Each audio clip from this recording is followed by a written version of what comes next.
हमारे बहुत सारे सब्सक्राइबर्स का ये प्रश्न आता है कि पीएफ का पेंशन सर्टिफिकेट क्या होता है, उसे कैसे प्राप्त किया जाता है, उसका क्या फ़ायदा है।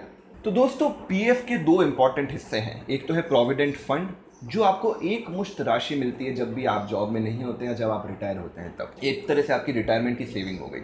और दूसरा इसका जो कंपोनेंट है, जो बहुत ही इंपॉर्टेंट कंपोनेंट है, वो है ईपीएस यानी पेंशन स्कीम। तो हमारे जो एम्प्लॉयज़ बड़े जागरूक हैं अपने फ्यूचर के बारे में, वो पीएफ का जैसे ही जॉब छोड़ी पूरा पैसा उठा नहीं लेते हैं। वो मे भी उनको ज़रूरत पड़ रही है तो अपना पीएफ का पैसा उठा लेंगे, लेकिन पेंशन का पैसा नहीं उठाते हैं और वो उसका जो पेंशन सर्टिफिकेट है वो प्राप्त कर लेते हैं। जब आपकी सर्विस जुड़ कर 10 सालों की हो जाती है तब आपकी पेंशन के लिए आप एलिजिबल हो जाते हो, और जब भी आप 50 या फिर 58 ईयर्स के होते हो तब आप अपनी पेंशन शुरू कर सकते हो। तो दोस्तों, आज के इस वीडियो में हम जानेंगे उस पेंशन सर्टिफिकेट के बारे में, कैसे उसको प्राप्त किया जाता है, कैसा वो सर्टिफिकेट दिखता है और उसकी ज़रूरत क्यों पड़ेगी आपको। दोस्तों, मेरा नाम है ऋषभ जैन, मैं एक 3rd generation labour law consultant, और मैं और मनदीप इस चैनल को चलाते हैं जिसका नाम है लेबर लॉ एडवाइज़र। इससे पहले कि हम आगे बढ़ें, जिन लोगों ने भी अभी तक हमारे चैनल को सब्सक्राइब नहीं किया है, फटाफट से हमारे चैनल को सब्सक्राइब कर लीजिए। इसमें हमने लगभग 70 के आसपास वीडियो बना रखे हैं अलग अलग टॉपिक पर, पीएफ, ईएसआईसी, आपके करियर के एडवाइस को लेकर, मिनिमम वेजेस और सभी प्रकार के लेबर लॉज, जिसके बारे में सभी एम्प्लॉयज़ और एम्प्लॉयर्स को जागरूक रहना बहुत ज़रूरी है। तो आइए बढ़ते हैं वीडियो की तरफ।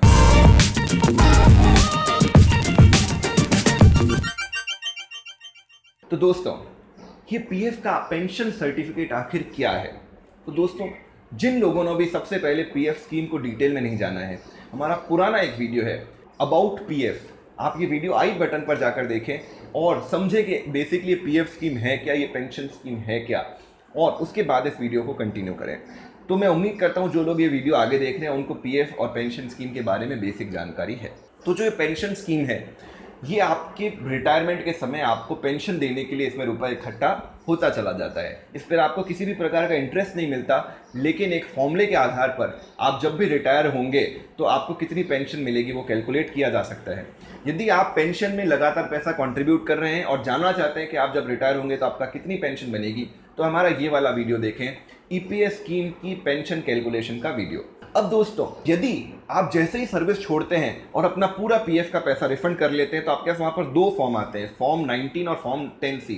19 से तो आप अपना पीएफ का पैसा रिफंड करते हैं और 10C से आप अपना पेंशन का पैसा रिफंड करते हैं। लेकिन जो लोग अपने रिटायरमेंट के लिए जागरूक हैं वो मे भी पीएफ का पैसा रिफंड कर लेते हैं लेकिन पेंशन का पैसा रिफंड नहीं करते हैं, ताकि उनके पेंशन का पैसा जुड़ कर एक समय में 10 साल से अधिक का हो जाए, ताकि वो पेंशन के लिए एलिजिबल हो जाए। लेकिन यदि आपकी 10 साल की सर्विस, जिसका बहुत ही कॉमन केस होता है कि आपने 10 साल की सर्विस एक ऑर्गेनाइजेशन में तो करी नहीं होगी, आपने मल्टीपल ऑर्गेनाइजेशंस में काम किया होगा, और इवन जब लॉन्गर सर्विसेज होती है तो 4-5 में भी 10 आपके अलग अलग ऑर्गेनाइजेशन आपने बदले होंगे।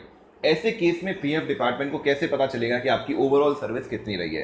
तो इसके लिए जो आपको चीज करनी है वो है, आपको जैसे ही आपने आपकी कोई सर्विस छोड़ी और आपने अपना पैसा वहां से विड्रॉ नहीं किया, तो ऐसे में आप पेंशन सर्टिफिकेट प्राप्त कर सकते हो। ये पेंशन सर्टिफिकेट तब भी प्राप्त किया जा सकता है जब आपकी सर्विस 6 महीने से कम है, और ऐसे केस में आप एनीवेज एलिजिबल नहीं हो अपना पेंशन का पैसा विड्रॉ करने के लिए। तो ये पेंशन सर्टिफिकेट जब भी आप 50 या 58 ईयर्स के हो जाएंगे और आप अपनी पेंशन के लिए अप्लाई करेंगे, तो सारे पेंशन सर्टिफिकेट आप उसके साथ कंबाइन करके पीएफ डिपार्टमेंट को एप्लीकेशन देंगे तो आपकी पेंशन चालू हो जाएगी। तो दोस्तों, ये जो आपका पेंशन सर्टिफिकेट है ये आप प्राप्त कर सकते हो केवल ऑफलाइन फॉर्म के द्वारा। जो पीएफ का क्लेम फॉर्म है उसके अंदर आइए समझते हैं कैसे आपको ये पेंशन के लिए अप्लाई करना है। तो पेंशन के स्कीम सर्टिफिकेट के लिए अप्लाई करने के लिए आपको पेंशन का फॉर्म 10C भरना पड़ेगा। ये मैंने यहाँ पर खोल लिया है और ये सिर्फ ऑफलाइन फॉर्म में ही काम करेगा। तो ये पेंशन का ऑफलाइन फॉर्म है। इसमें देखिए स्टार्टिंग में नेम ऑफ क्लेमेंट आता है और नेम ऑफ मेंबर आता है। अगर मेंबर और क्लेमेंट दोनों सेम है तो आप सेम नाम लिख दीजिए। फिर आएगा date of birth, father's name, husband's name, name and address of establishment in which the member was last employed, मतलब उस कंपनी का नाम जिसमें आपने लास्ट जॉब करी थी और उस कंपनी का एड्रेस भी। फिर यहाँ पर लिखेंगे regional office code, establishment code and account number. उसके बाद आएगा date of joining of establishment, आपने उस कंपनी में जॉब किस दिन ज्वाइन करी थी, आपने किस रीज़न से जॉब छोड़ी वो भी यहाँ लिखना है, और डेट ऑफ लीविंग, आपने किस दिन जॉब छोड़ी वो भी लिखना है। उसके बाद फुल एड्रेस लिखना है आपका, क्योंकि इसी एड्रेस पर आपका पेंशन का स्कीम सर्टिफिकेट आएगा। उसके बाद यहाँ पर देखिए 8वें नंबर पर लिखा है are you willing to accept scheme certificate in lieu of withdrawal benefits. इसका मतलब क्या आप स्कीम सर्टिफिकेट लेना चाहते हैं विड्रॉल के बजाय, तो आपको यहाँ पर येस टिक करना है। उसके बाद ध्यान दीजिए 9वें नंबर पर आपको अपने फैमिली डिटेल्स लिखनी है। सबसे पहले सारे फैमिली मेम्बर्स का नाम, उनका date of birth, relationship with member मतलब वो फैमिली मेम्बर्स का आपके साथ क्या रिलेशन है, और अगर कोई माइनर है तो उसका गार्डियन कौन है। उसके साथ साथ नीचे नॉमिनी भी लिखना है। अगर आपने अपने ईपीएफ अकाउंट में अभी तक चूज़ नहीं किया है तो उसके लिए भी वीडियो बनाया है, आप यहाँ क्लिक करके वो वीडियो देख सकते हैं।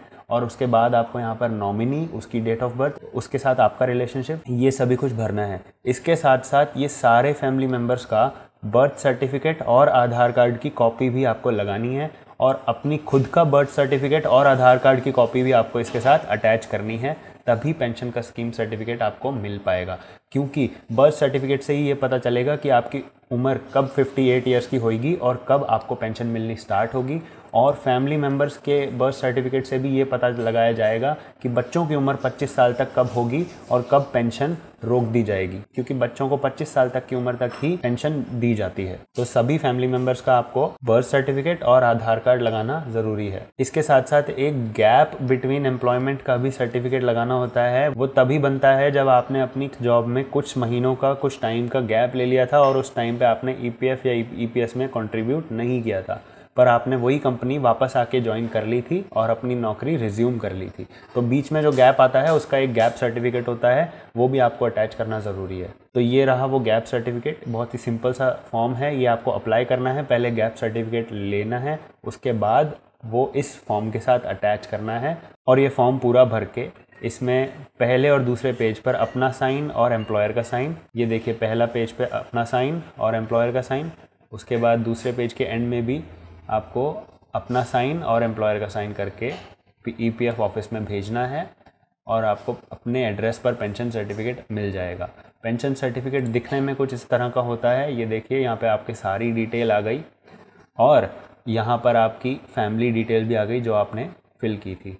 इसी के साथ साथ जब आप दूसरी कंपनी ज्वाइन करते हैं तो आपको एक फॉर्म 11 भरना होता है। फॉर्म 11 में आपको ये 7, 8, 9 नंबर के पॉइंट्स देखने को मिलेंगे, जिसमें ये देखिए पॉइंट 9 के डी पार्ट में लिखा है स्कीम सर्टिफिकेट नंबर। अगर स्कीम सर्टिफिकेट इशू हो चुका है तो उसका एक नंबर होता है, वो नंबर आपको यहाँ पर फिल करना है, ताकि आपके न्यू एम्प्लॉयर को ये पता चल जाए कि आपने अपनी लास्ट एम्प्लॉयमेंट से पेंशन विड्रॉ नहीं की थी, आपने उसका स्कीम सर्टिफिकेट लिया था।